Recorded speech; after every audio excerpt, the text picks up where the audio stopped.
Hello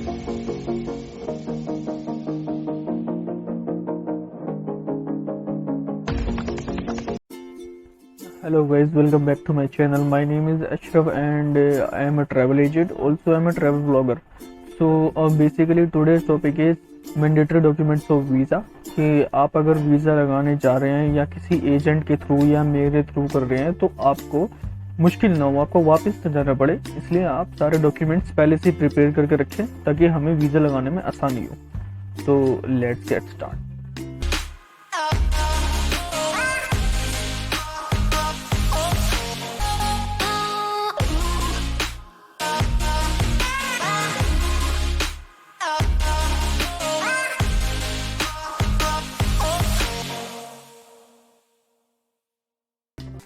5 mandatory documents हैं आपके, जिसमें फर्स्ट आपका पासपोर्ट है, सेकंड आपका वीज़ा फॉर्म है, थर्ड आपका फोटोग्राफ है, फोर्थ आपका ट्रैवल इंश्योरेंस है एंड फिफ्थ आपका कवरिंग लेटर है. ओके. पासपोर्ट की आपकी 6 मंथ की वैलिडिटी रहनी चाहिए. जब से आप घूमने जा रहे हैं अब तक 6 मंथ की वैलिडिटी रहनी चाहिए एंड 2 ब्लैंक पेजेस रहने चाहिए उसके अंदर, और स्क्रिबल नहीं होना चाहिए पासपोर्ट आपका, कहीं से फटा नहीं होना चाहिए, कहीं से चिपके नहीं होने चाहिए, उसके पेज बिल्कुल नीट एंड क्लीन होना चाहिए. वीज़ा फॉर्म आप नेट से भी डाउनलोड कर सकते हैं एंड आप एम्बेसी से भी जाके ले सकते हैं. अगर आप फर्स्ट टाइम, तो मेरा सजेशन ये है आप किसी एक्सपर्ट से करवाएं, क्योंकि फ़र्स्ट टाइम में रिजेक्शन के चांसेस ज़्यादा रहते हैं.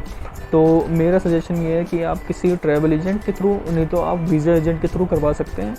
इसमें आपके रिजेक्शन के चांसेस कम हो जाएंगे. फोटोग्राफ आपकी 35x45 mm की होनी चाहिए, मैट फिनिश में होनी चाहिए एंड ग्लॉसी बिल्कुल भी नहीं चलेगी आपकी. Okay.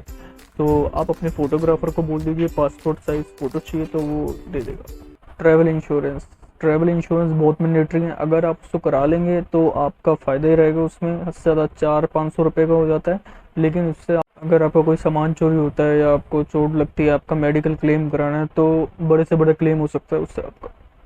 Covering letter it's very important. इसमें आपकी डेट्स लिखी होती है, आप किस डेट पे किस जगह जा रहे हैं, आपके होटल का नेम लिखे हुए हैं, एयर कंफर्म एयर टिकट्स हैं, उसके अंदर सब कुछ इंक्लूड रहता है. तो आइटनरी लर्न करके जानी है. अगर आप वो आपसे क्रॉस चेक भी कर सकते हैं, पूछ भी सकते हैं कि आपके होटल का नेम क्या है, आप कौन सी डेट पे किस जगह जा रहे हैं.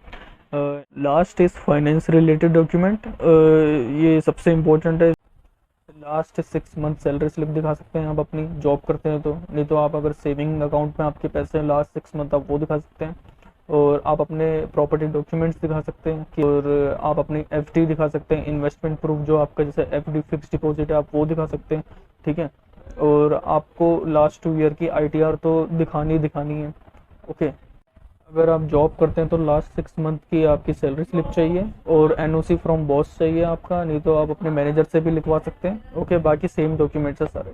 ये जो मैंने आज आपको डॉक्यूमेंट बताए हैं ये आप जॉब और मैंडेटरी डॉक्यूमेंट जो सब में लगते हैं. अब नेक्स्ट वीडियो में मैं आपको बताऊंगा, जैसे अब बिजनेस वीज़ा लेना है तो उसके मैंडेटरी डॉक्यूमेंट्स क्या होते हैं, वर्क वीज़ा लेना है तो उसके डॉक्यूमेंट्स क्या होते हैं, एंड जैसे कि अगर आप हनीमून कपल है आप कौन से डॉक्यूमेंट लगेंगे, क्योंकि उसका भी अलग प्रोसेस होता है. तो stay tuned and like, comment, share my video. So मिलते हैं नेक्स्ट वीडियो में.